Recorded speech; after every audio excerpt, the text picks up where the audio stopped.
14 मई 2025 को भारत की सबसे बड़ी अदालत यानी सुप्रीम कोर्ट में नए चीफ जस्टिस बी.आर. गवई ने शपथ ले लिया।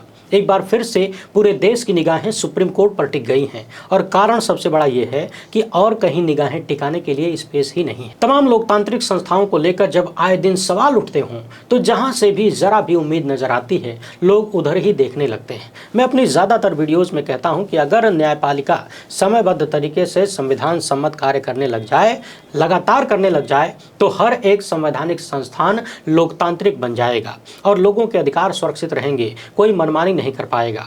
मगर चूंकि पिछले 11 साल से अमृतकाल चल रहा है और उसी अमृतकाल में फलाने हैं तो मुमकिन है योजना भी चल रही है, विश्वगुरु भी है और कहीं कहीं रामराज्य भी है, तो इन सारी चीजों के होते हुए बार बार ऐसा देखने को मिलता है कि संविधान और जनता के संवैधानिक अधिकार कमजोर पड़ने लगते हैं। अब जब संवैधानिक अधिकार कमजोर होंगे तो नजरें ऑटोमेटिक सुप्रीम कोर्ट की तरफ जाएंगी। वैसे भी जब किसी संस्था को नए चीफ मिलते हैं तो नई उम्मीदें भी पैदा होती हैं, मगर उम्मीदों का क्या है, उनको किस लेवल पर पैदा करना है, इसके लिए जरा इतिहास देखना पड़ता है। जैसे याद करिए, साल 2013 में जब गुजरात के मुख्यमंत्री को भाजपा की तरफ से पीएम कैंडिडेट घोषित किया जाने लगा तो उस वक्त के प्रधानमंत्री स्वर्गीय डॉक्टर मनमोहन सिंह ने क्या कहा था। उन्होंने कहा था ना कि अगर फलाने भारत के प्रधानमंत्री बनेंगे तो ये भारत के लिए डिजास्टर्स होगा। तो डॉक्टर साहब ने ये बात क्यों कही? क्योंकि फलाने का इतिहास उनको अच्छे से मालूम था। और देखिए, डॉक्टर साहब जो कहकर चले गए वो बातें 100% सच साबित हुई कि नहीं। यानी किसी व्यक्ति के आचरण और भविष्य में किए जाने वाले कार्यों को यदि आप भांपना चाहते हैं, उनका अनुमान लगाना चाहते हैं, तो उनके इतिहास को खंगालना होगा। इसलिए हमने सोचा कि क्यों ना नए चीफ जस्टिस के पुराने फैसलों पर एक नज़र दौड़ाएं, हल्का हल्का, बहुत ज़्यादा गहराई में न जाकर उतनी ही चर्चा की जाए जितना आप आसानी से पचा ले जाएं और ज़्यादा दिमाग खर्च होने से बचा ले जाएं। तो जस्टिस बी.आर. गवई के फैसलों में मुझे एक फैसला ऐसा नजर आया जिसने नफरतबाजों की कमर तोड़ दी। जो अन्याय के माध्यम से न्याय दिलाने की बात करते थे उनको यूं समझिए कि कंगाल ही कर दिया और चिंटुओं के कई चाचा खड़े खड़े बेरोजगार हो गए। तो आइए नए चीफ जस्टिस के 1 दर्जन से ज्यादा फैसलों को याद करते हैं। इसके बाद बात मोदी के उस लाडले मंत्री की भी करेंगे जिसने कर्नल सोफिया कुरैशी के खिलाफ अपमानजनक बयान दिया। इतना अपमानजनक बयान दिया कि खुद भाजपा के ही वरिष्ठ नेता, पूर्व मुख्यमंत्री और पूर्व मंत्री अपने ही वर्तमान भाजपाई मंत्री के खिलाफ आवाज उठाने लगे हैं, बर्खास्तगी की मांग करने लगे हैं। वीडियो काफी जबरदस्त होने वाली है, इसलिए आखिर तक देखिएगा। पहली बार है तो चैनल को सब्सक्राइब करके घंटी बजा दीजिए टन से। हर एक वीडियो को लाइक और शेयर करना जरूरी होता है, तभी आपका ये चैनल मजबूत होगा। ये सारे काम बिल्कुल फ्री हैं, यानी मुफ्त में आप हमारा सहयोग कर रहे हैं, अपनी आवाज़ को बल दे रहे हैं। इसके अलावा आपको मालूम है कि एक न्यूज एजेंसी है जिसने आपके इस चैनल लोकहित इंडिया पर 2 स्ट्राइक भेजा है। तीसरी स्ट्राइक आते ही चैनल गायब हो सकता है। इसे बचाने के लिए हमें 18 लाख प्लस जीएसटी का भुगतान करना है और आपके सहयोग के बिना ये संभव नहीं होगा। इसलिए स्क्रीन पर दिख रहे QR कोड या अकाउंट नंबर या फिर मोबाइल नंबर का प्रयोग करते हुए जो भी हो सके जल्द से जल्द आर्थिक सहयोग भेजने का प्रयास जरूर करें, ताकि गोदी मीडिया के जहरीले प्रकोप से देश को बचाने का हमारा छोटा सा प्रयास चलता रहे। आपको याद होगा, हाल ही में इलाहाबाद हाईकोर्ट के एक फैसले में किसी जज ने कह दिया कि महिला के स्तनों को पकड़ना, उसके पायजामे के नाड़े को तोड़ना, उसे पुलिया के नीचे घसीट कर ले जाना दुष्कर्म का प्रयास नहीं माना जाएगा। इस मामले में जस्टिस गवई की पीठ ने टिप्पणी पर रोक लगा दी और यह भी कहा कि यह पूरी तरह से असंवेदनशीलता और अमानवीय दृष्टिकोण को दर्शाता है। आगे बढ़ने से पहले आपको बता दें कि जस्टिस गवई ने अब तक लगभग 300 फैसले लिखे हैं। हाल ही में पत्रकारों से बातचीत में उन्होंने कहा कि रिटायरमेंट के बाद उनकी कोई राजनीतिक महत्वाकांक्षा नहीं है, यानी कोई लालच नहीं है। यानी इशारों में उन्होंने साफ कर दिया कि सत्ता के आगे अपन झुकेगा नहीं। इस मामले पर हमने पिछली वीडियो में विस्तार से बात किया है, नहीं देखे हैं तो जरूर देखिएगा। बताया यह भी जाता है कि जस्टिस गवई के पिता डॉक्टर अंबेडकर के बेहद करीबी रहे और खुद CJI गवई उनके जीवन में डॉक्टर अंबेडकर के मूल्यों की भूमिका बार बार स्वीकारते हैं। इनके समक्ष एक बड़ी चुनौती सुप्रीम कोर्ट में 81,000 लंबित मामलों की भी है और सबसे ज्यादा चुनौती देश की जनता में न्यायपालिका के भरोसे को मजबूत करने की है। कल की वीडियो में हमने बताया था कि किस तरीके से पूर्व CJI संजीव खन्ना ने जनता के भरोसे में पैदा हुए गड्ढों को काफ़ी हद तक भरा है। आगे की जिम्मेदारी जस्टिस गवई की है। तो आइए देख लेते हैं कि जस्टिस गवई के अब तक के फैसलों में क्या क्या नजर आता है। इनके बहुत सारे निर्णयों को मैंने देखा, पढ़ने समझने के बाद कुछ चीज़ें स्पष्ट रूप से नजर आने लगी, जिनमें इन्होंने कानून के शासन को बनाए रखने, नागरिकों के मौलिक अधिकारों, मानवीय और कानूनी अधिकारों की रक्षा करने वाले मुद्दों पर जनहित का फैसला दिया। इसी तरह का एक फैसला न्यूज़ क्लिक के मामले में सामने आया था। आपको तो पता ही है, लोकतंत्र की अम्मा के भीतर महामानव कितने लोकतांत्रिक हैं, सत्ता से सवाल करने वाले लोगों से कितना प्रेम करते हैं, दुलार करते हैं। तो न्यूज़ क्लिक के संस्थापक और प्रधान संपादक प्रवीर पुरकायस्थ को दिल्ली पुलिस ने गिरफ्तार कर लिया था। बहुत कठोर मुकदमे लगा दिए थे, मगर जब मामला सुप्रीम कोर्ट पहुंचा तो जस्टिस BR गवई और KV विश्वनाथन की पीठ ने इस गिरफ्तारी को ही अवैध घोषित कर दिया। यानी गिरफ्तारी और हिरासत दोनों अवैध थी जो पुलिस ने किया था, क्योंकि प्रवीर पुरकायस्थ को गिरफ्तारी का आधार नहीं बताया गया। उन्हें गिरफ्तार क्यों किया, न तो उन्हें बताया, न ही उनके वकील को कोई रिमांड की कॉपी वगैरह उपलब्ध कराई। यानी कानून के शासन और जनता के मौलिक अधिकारों के पक्ष में फैसला आया।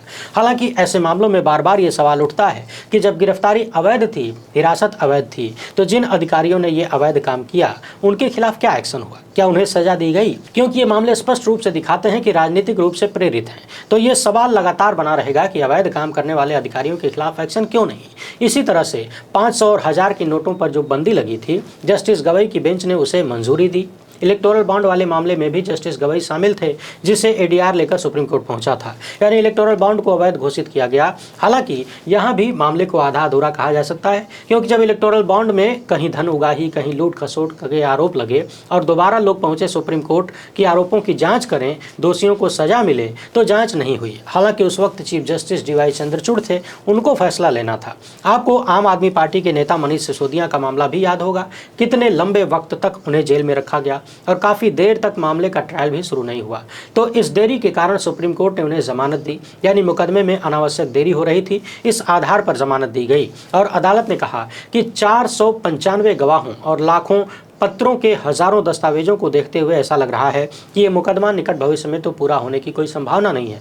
तो मनीष सिसोदिया को असीमित समय तक हिरासत में रखना अनुच्छेद 21 के तहत व्यक्तिगत स्वतंत्रता के मौलिक अधिकारों का उल्लंघन भी है। अब वो कौन लोग थे जो मनीष सिसोदिया को असीमित समय तक जेल में बंद रखना चाहते थे, ये बताने की जरूरत तो है नहीं। काफी लंबे समय बाद सिसोदिया को जमानत मिली तो BR गवई और KV विश्वनाथन की पीठ से। 370 कश्मीर मामले में भी जस्टिस गवई बेंच का हिस्सा थे। मगर आगे बढ़ने से पहले मुझे लगता है कि चीफ जस्टिस गवई के उस सबसे धाकड़ फैसले पर बात कर लेनी चाहिए जिसने नफरती नेताओं और संविधान को तार तार करने वाले लोगों को बहुत बड़ा झटका दिया था। जी हाँ, वो मामला है बुलडोजर वाला।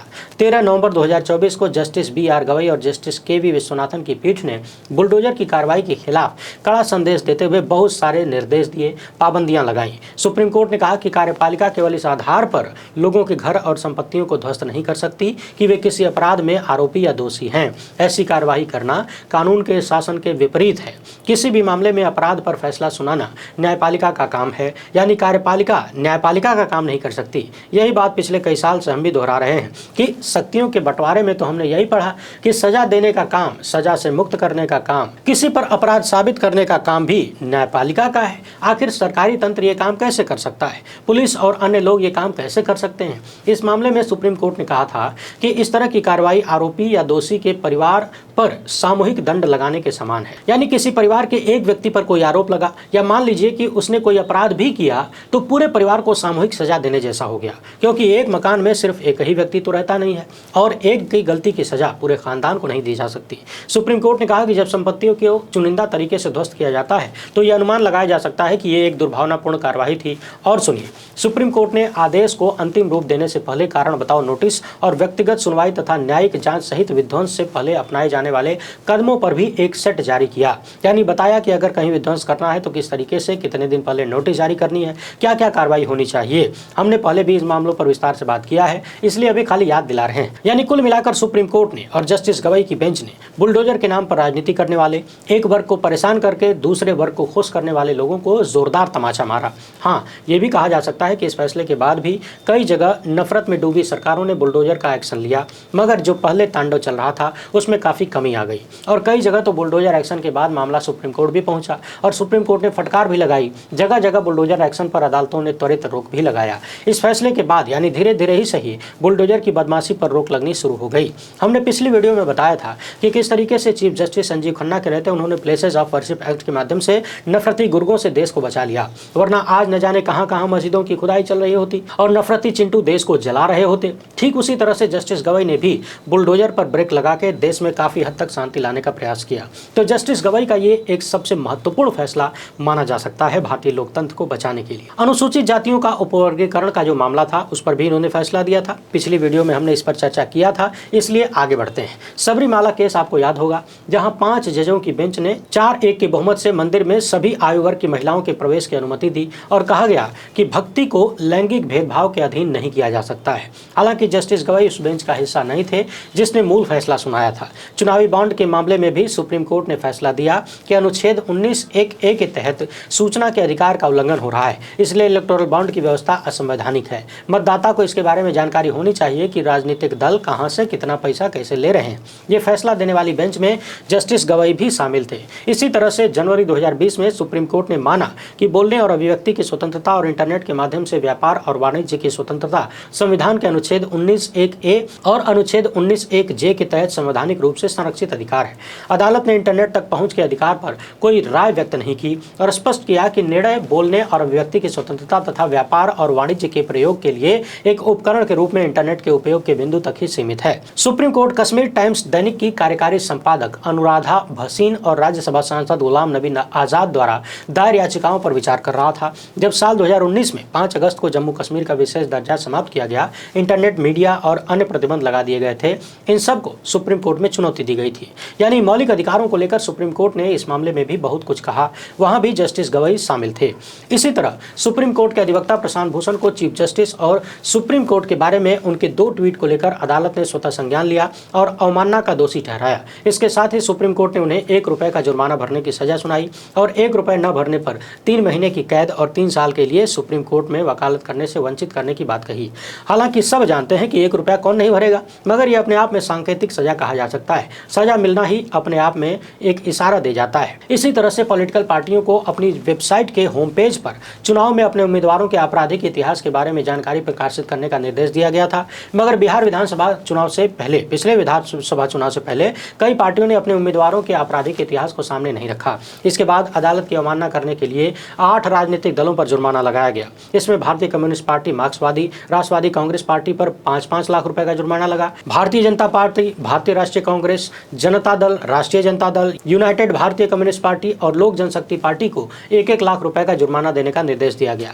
आपको याद होगा, केंद्र की मोदी सरकार एस.के. मिश्रा को लगातार ईडी का डायरेक्टर बनाई जा रही थी। एक के बाद एक एक्सटेंशन मिल रहा था। मामला जब सुप्रीम कोर्ट पहुंचा तो डॉक्टर जया ठाकुर बनाम भारत सरकार भारत संघ विवाद में सुप्रीम कोर्ट ने ईडी के निदेशक मिश्रा को 1 साल के मिले विस्तार को अमान्य घोषित कर दिया। हालांकि इसमें आगे सरकार को धीरे धीरे राहत भी मिली। सुप्रीम कोर्ट ने पूछा था कि क्या केंद्र सरकार के पास और काबिल अधिकारी नहीं है जो एक ही व्यक्ति को बार बार एक्सटेंशन दिया जा रहा है।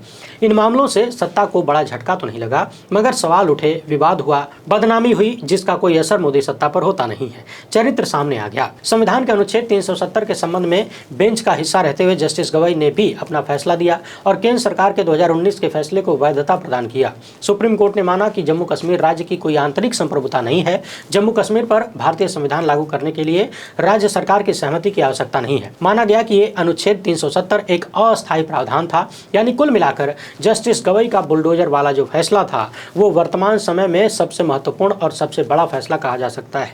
जिस बुलडोजर के नाम पर बहुत सारे लोगों का राजनीतिक भविष्य टिका हुआ था, देश में उन्माद और भय फैलाकर जो लोग अपनी राजनीतिक रोटियां सेकने के लिए बहुत आगे निकल चुके थे, उन सब को कहीं न कहीं एक मुश्त झटका लगा। अब देखना यह है कि चीफ जस्टिस के रूप में BR गवई के फैसले किस तरीके से होते हैं, मास्टर ऑफ रोस्टर के रूप में क्या कुछ होता है, क्योंकि इससे पहले CJI चंद्रचूड़ पर बेहद गंभीर आरोप लग चुके हैं। राजनीतिक माहौल के हिसाब से अपने पद का उपयोग करने के आरोप लग चुके हैं। मगर जब पद की शपथ लेने से पहले ही जस्टिस गवई ने कह दिया कि उन्हें रिटायरमेंट के बाद कुछ नहीं चाहिए, कोई पदभार नहीं चाहिए, तो उम्मीदें थोड़ा ज़्यादा हो जाती हैं। बाकी ये तो वक्त ही बताएगा कि कौन क्या करके जाएगा। फिलहाल भाजपा के मंत्री ने अपनी क्षमता और विचारधारा के अनुसार कार्य कर दिया है। आपने देखा ही किस तरीके से उन्होंने कर्नल सोफिया कुरैशी पर बेहद अपमानजनक टिप्पणी की। इसके बाद हाईकोर्ट ने उनके खिलाफ FIR दर्ज करने का आदेश दिया। यहाँ तक कहा गया कि गटर की भाषा बोल रहे हैं। मंत्री ने माफी मांगते हुए वीडियो भी जारी किया, मगर फिर भी सुप्रीम कोर्ट पहुंचे हैं अपने खिलाफ हुई FIR के विरुद्ध। अब समझने वाली बात यह है कि आखिर भाजपाइयों को हुआ क्या है, कौन सी बीमारी लगी है। कभी यह आतंकी हमले में मारे गए सेना के जवान की विधवा हिमांशी नरवाल को गरियाने लगते हैं, कभी विदेश सचिव के पीछे पड़ जाते हैं, उनके पूरे खानदान को गरियाने लगते हैं, बेटी का नंबर पब्लिक कर देते हैं, कभी मोहम्मद जुबैर को डराया जाता है, कहते हैं कि तुम्हारे घर सुअर का मांस भेज देंगे, तो कभी कर्नल सूफिया कुरैशी को आतंकवादियों की बहन कथित रूप से कहा जाने लगता है। और तो और भाजपा के मंत्री एफआईआर के खिलाफ सुप्रीम कोर्ट भी जाने लगते हैं। जबकि उसी मध्य प्रदेश की पूर्व मुख्यमंत्री उमा भारती ने खुद ही ट्वीट किया कि मंत्री विजय शाह को मंत्री पद से बर्खास्त करना चाहिए और एफआईआर भी तुरंत होनी चाहिए, क्योंकि उन्होंने पूरे देशवासियों को लज्जित किया है। यानी मोदी को महान बताने के चक्कर में भाजपा के नेता किसी को भी गरिया सकते हैं। सोचिए, जब सेना को नहीं छोड़ रहे ये लोग, सेना की महिला अधिकारी को नहीं छोड़ रहे, तो बाकियों के साथ क्या करेंगे, क्या क्या कर सकते हैं? क्या इससे ज्यादा अपमान भारत की सेना का कुछ और हो सकता है? आप सैन्य अधिकारी को कथित रूप से आतंकवादियों की बहन बुला दें, और इस मंत्री को मैंने फलाने का लाडला इसलिए कहा क्योंकि कायदे से ये बयान वायरल होते ही इनका पद छीन लेना चाहिए था, ताकि बाकियों को संदेश मिले। मगर पिछले 11 सालों का इतिहास यही रहा है, जो जितना विवादित बयान देगा, जो जितना झूठ बोलेगा, जो जितना नफरत फैलाएगा, जो जितना घटिया काम करेगा, उसका उतना ही पद ऊंचा होता जाएगा, प्रमोशन होता जाएगा, कार्यकाल बढ़ता जाएगा, नाम बढ़ता जाएगा। इस मामले पर वरिष्ठ पत्रकार दयाशंकर मिश्र लिख रहे हैं कि प्रधानमंत्री नरेंद्र मोदी कर्नल सूफिया कुरैशी पर शर्मनाक बयान देने के बाद भी विजय शाह को मंत्रिमंडल से बर्खास्त या पार्टी से निलंबित करने का निर्णय नहीं कर पा रहे हैं। दैनिक भास्कर के अनुसार हाईकोर्ट के आदेश पर एफआईआर होने के बाद भी बीजेपी अपने मंत्री के साथ खड़ी है। सरकार विजय शाह के साथ है। हमें याद रखना चाहिए, बीजेपी के नफरती नेताओं का कवच संघ है। शाह मध्य प्रदेश में संघ के सबसे बड़े प्रवक्ताओं में से एक हैं। नागपुर के सबसे बड़े समर्थक और प्रचारक विजय शाह को हटाने से सांप्रदायिक राजनीति करने वाले कार्यकर्ता हताश हो जाएंगे। इसलिए विजय शाह जैसे सांप्रदायिक मंत्रियों को बीजेपी कैसे हटा सकती है? विजय साहब का किसी भी दिन प्रमोशन हो सकता है। महाराष्ट्र मॉडल यही बताता है। अपने नागरिकों से नफरत करने वाले मंत्री का बचाव करके प्रधानमंत्री साफ तौर पर संविधान का अपमान कर रहे हैं, हाईकोर्ट के फैसले को चुनौती दे रहे हैं। यहाँ दैनिक भास्कर की रिपोर्ट बता रही है कि देर रात सीएम हाउस में मीटिंग हुई, लेकिन इस्तीफे पर बात नहीं बनी, यानी सहमति नहीं बनी। जरा सोचिए, इतनी घटिया बातें बोलने के बाद भी भाजपा के लोग अपने मंत्री को हटा नहीं पा रहे हैं। बहरहाल ये कोई पहला केस नहीं है। हटाएंगे किस मुंह से? जब पार्टी के सबसे बड़े नेता ही एक से बढ़कर एक घटिया भाषा, नफरती भाषा बोलते हो, तो अपने नीचे वालों को कैसे हटाएंगे? उल्टे इंतजार करिए, बहुत जल्द मंत्री जी का प्रमोशन हो सकता है दिल्ली बुला लिया जाए। बहरहाल एक बार फिर से आप दर्शकों से अपील है, चैनल को बचाने के लिए अपना सहयोग देते रहिए, ताकि हम आपकी आवाज़ उठाते रहें।